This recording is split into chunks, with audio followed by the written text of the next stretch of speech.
1983. Mike Oldfield nous entraîne pendant 5 minutes 17 avec son titre Moonlight Shadow.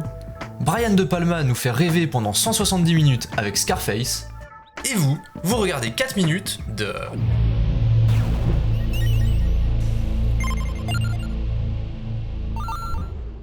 Après le crack de 1983, n'hésitez pas à aller voir la vidéo si c'est pas déjà fait, les constructeurs vont commencer à être frileux. Il va donc falloir être intelligent pour sortir une console qui a du succès. Et justement, en parlant de succès, la Famicom, ou NES chez nous, pointe le bout de son nez. Sur le papier, la console n'a rien de spécial, elle est même moins puissante que certaines consoles de deuxième génération. Mais ce sera pourtant un succès commercial international. Plus de 60 millions de ventes dans le monde, ce qui est le record de l'époque. Mais pourquoi a-t-elle aussi bien fonctionné? Eh bien, grâce à plusieurs éléments. Déjà, sa croix directionnelle, ou D-pad. Moins encombrante qu'un joystick, elle permet, à moindre coût pour le constructeur, de proposer 8 directions aux joueurs. Même si Mattel avait déjà tenté quelque chose de similaire sur son Intellivision, l'espèce de cercle là, bon en vrai c'est pareil, Nintendo sera vraiment le premier à proposer cette manière de jouer et surtout proposera des jeux pensés pour ce contrôleur. Ce qui nous amène à la seconde raison de son succès, le panel de jeux. Ça y est, Pong c'est fini, enfin on n'en parle plus, on le remet dans les cartons. Seront alors disponibles pendant la durée de vie de la NES 1950 jeux, et des jeux de qualité s'il vous plaît. Alors oui, dans le lot il y a quelques jeux de merde, mais en règle générale beaucoup étaient très bons, et pour certaines licences elles sont encore actives aujourd'hui. Par exemple Kirby, Metroid, Zelda et Mario bien évidemment.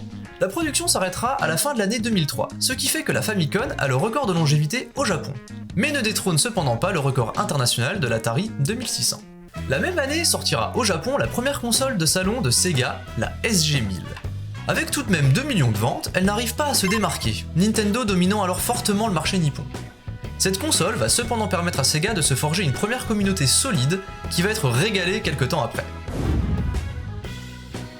Alors que Nintendo exporte enfin sa Famicom sous le nom de NES, Sega décide de sortir sa Master System. Voulant concurrencer sérieusement Nintendo, c'est un pari quand même assez réussi.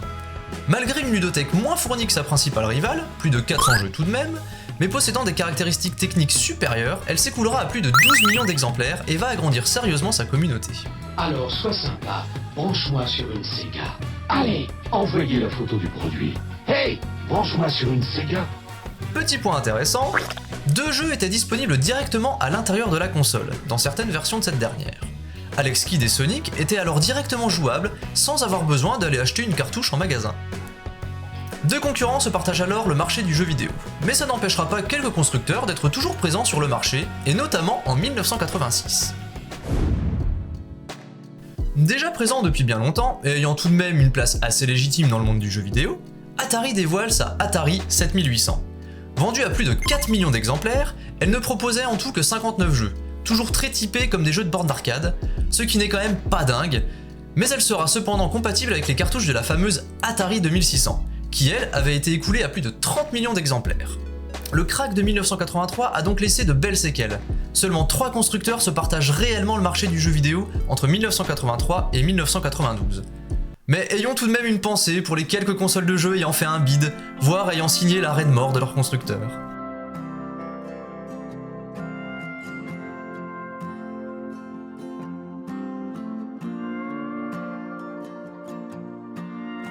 À toutes ces consoles mortes au combat, on vous aura vite oublié. Le marché du jeu vidéo s'est rapidement remis du crack de 1983 et va bientôt évoluer en proposant des consoles de 4ème génération.